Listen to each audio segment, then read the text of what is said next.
saga together. 50 said, "Look at the pattern. Really look at it. Young artist from the streets, signed by an older, powerful man, given a platform, built up to a certain level, and then used, exploited, violated. And when the young artist finds out, when he understands what was really happening, he reacts. He reacts with violence, with rage, with the only tools he was ever given." He continued, "Shiesty found out and tried to kill his way out. Young boy found out and tried to record his way out. Different methods, same cause, same machine, same system that takes young black men who should be protected and instead feeds them to people who see them as commodities." 50 says the music industry's response to both situations has been identical. Protect the powerful, punish. Your word is cheap.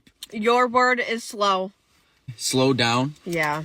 Easy. The victim, control the narrative, make the young artist look crazy, look dangerous, look criminal, so that when the truth finally comes out, nobody believes them. Because who's going to believe a convicted felon over a music mogul? Who's going to believe a teenager from Baton Rouge over a man who's been in the industry for 30 years? That's the genius of the system, 50 said. It doesn't just exploit these kids, it preemptively discredits them. By the time they're in a position to tell the truth, they've already been convicted, already been labeled, already been turned into a cautionary tale, and the man who did it to them is still sitting behind a desk, signing the next one. 50 made a point during his sit-down interview that has since been picked up by analysts, commentators, and fans who have gone back and listened to NBA YoungBoy's discography with new ears. He said, "Listen to the music, stop dancing to it and listen to it. That boy has been telling you what happened to him in every song he's ever recorded. You just weren't paying attention. And when you go back, when you actually sit with YoungBoy's lyrics, not as background music but as testimony, the patterns that 50 is pointing to become hauntingly visible. The constant references to betrayal by people he trusted, the recurring themes of being used, the visceral, almost desperate quality of his delivery, as if every bar is being rapped by someone trying to outrun something. The references to experiences that don't fit neatly into the standard street narrative. Moments of vulnerability that surface and then disappear, as if the artist caught himself saying too much and pulled back. And the volume, the sheer, inhuman volume of output. Dozens of projects in a few years. Hundreds of songs. An avalanche of music that, when viewed through the lens of 50's allegations, looks less like extraordinary productivity and more like someone trying to drown something out, trying to bury something under layers and layers of sound, trying to say the thing he can't say directly by saying everything else as loudly and as constantly as possible. 50 said, "You know how some people drink to forget? Some people fight to forget. That boy records to forget. He gets in the booth and he pours it out because it's the only place he can. And nobody noticed because we were too busy counting the streams." That reframe, YoungBoy's music as a survival mechanism rather than a creative strategy, has fundamentally changed how a significant portion of the audience is engaging with his catalog. Songs that were once consumed as bangers are being re-listened to as confessions. Lyrics that were interpreted as generic street talk are being reconsidered as specific references to specific experiences. Whether that reinterpretation is accurate or projected, whether YoungBoy's music really contains coded references to the exploitation 50 describes, is something only YoungBoy himself can confirm. But the conversation has been opened, and once a conversation like this is opened, it cannot be closed. Birdman's camp responded, and the response tells you everything you need to know. Within 24 hours of 50's sit-down interview airing, Birdman's legal team issued a statement. Not Birdman himself, his legal team. And the statement was crafted with the precision of people who are very, very worried. The statement called 50's allegations categorically false, defamatory, and designed to generate publicity for Mr. Jackson's entertainment ventures. It stated that Birdman has never engaged in any inappropriate conduct with any artist, male or female, under any circumstances, and it concluded with a threat, a promise really, that legal action will be pursued to the fullest extent against any individual or entity that continues to publish these baseless accusations. Standard denial, standard legal threat, the kind of statement that gets issued by publicists and attorneys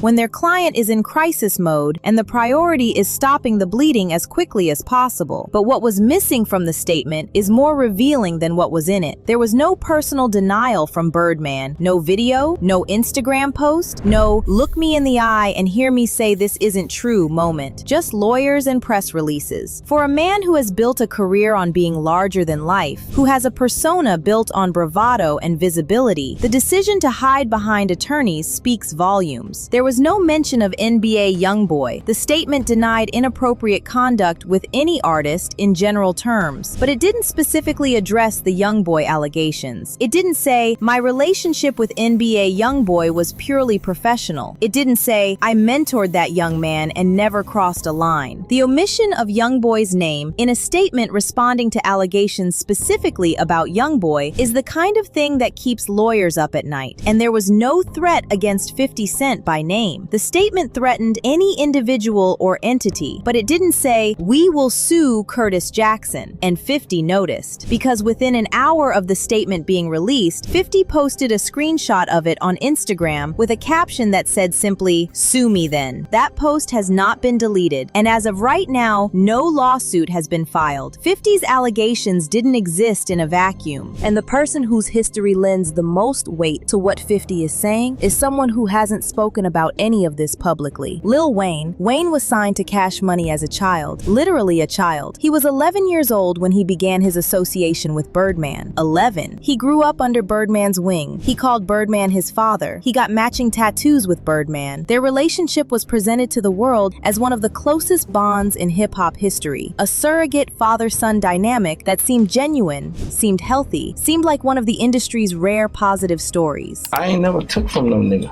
I always bless niggas. But why? If you've written a book and want to publish it to over 3 billion potential